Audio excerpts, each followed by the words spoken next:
সম্মানিত আল্লাহর কাছে কে? যে যত বেশি তাকওয়া অর্জন করতে পেরেছে। তাকওয়া যদি অর্জন করতে পারে, সূরা তালাকের আয়াতগুলি পড়ে নেবেন। ওমাইয়াত্তাকিল্লাহ ইয়াজআল লাহু মাখরাজা ওয়া ইয়ারযুকুহু মিন হাইসু লা ইয়াহতাসিব। যেই ব্যক্তি আল্লাহকে ভয় করে, তাকওয়া অর্জন করে, যে কোনো পেরেশানিতে আল্লাহ তার রাস্তা সহজ করে দেবেন, রাস্তা প্রশস্ত করে দেবেন, এবং এমন জায়গা থেকে আল্লাহ রিজিক দেবেন যে আপনি কল্পনাও করতে পারেননি। চাকরি ছুটলো, এর চাইতে ভালো ব্যবস্থা করবেন। তাকওয়া অর্জন করতে হবে। মুশকিল আসান করে দেবে। ইয়াজআল লাহু মিন আমরিহি ইউসরা ওমাইয়াত্তাকিল্লাহ ইয়াজআল লাহু মিন আমরিহি ইউসরা।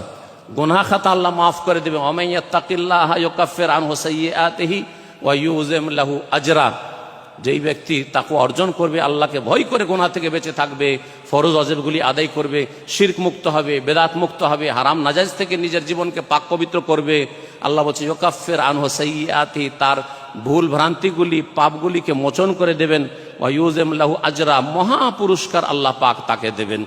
তাকওয়া যারা অর্জন করে, তিলকাল জান্নাতুল্লাতী নূরিসু মিন ইবাদিনা মান কানা তাকিয়া। সূরা মারিয়াম আল্লাহ বলছেন এই জান্নাতের ওয়ারিস তো একমাত্র তারা হবে যারা হচ্ছে আল্লাহ ভীরু, তাকওয়া অর্জন করেছে। জান্নাত পেতে হলে তাকওয়া ছাড়া জান্নাত পাওয়া যাবে না। জান্নাত তৈরি করা হয়েছে উইদ্দাতুল লিল মুত্তাকিন, আল্লাহ ভীরুদের জন্য।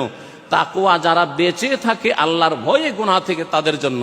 জাহান্নাম থেকে যদি বাঁচতে হয়, আল্লাহ বলছেন সুম্মা নুনাজ্জিল্লাযীনা তাকাউ ওয়া নাযারু যালিমিনা ফিহা জাসিয়া। যখন পুল পার হবেন, যেটাকে পুল সিরাত আমাদের দেশের মানুষরা বলে, আল্লাহ বলছেন ওয়াইম মিনকুম ইল্লা ওয়ারিদ, সবাইকে পার হইতে হবে, আপনাকে আমাকে আম্বিয়া রাসূল সবাইকে পার হইতে হবে।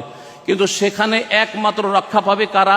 জান্নাতে পৌঁছিতে পারে পুল পার হয়ে। সুম্মা নুনাজ্জিল্লাযীনা তাকাউ, যারা তাকওয়া অর্জন করেছে, আল্লাহর ভয়ে নিজেকে, নিজের পরিবারকে, নিজের ছেলে মেয়েকে, নিজের স্ত্রীকে পাপ থেকে বাঁচাবার চেষ্টা করেছে। আল্লাহ রাব্বুল আমাদের জন্য নেক জীবন দান করেন।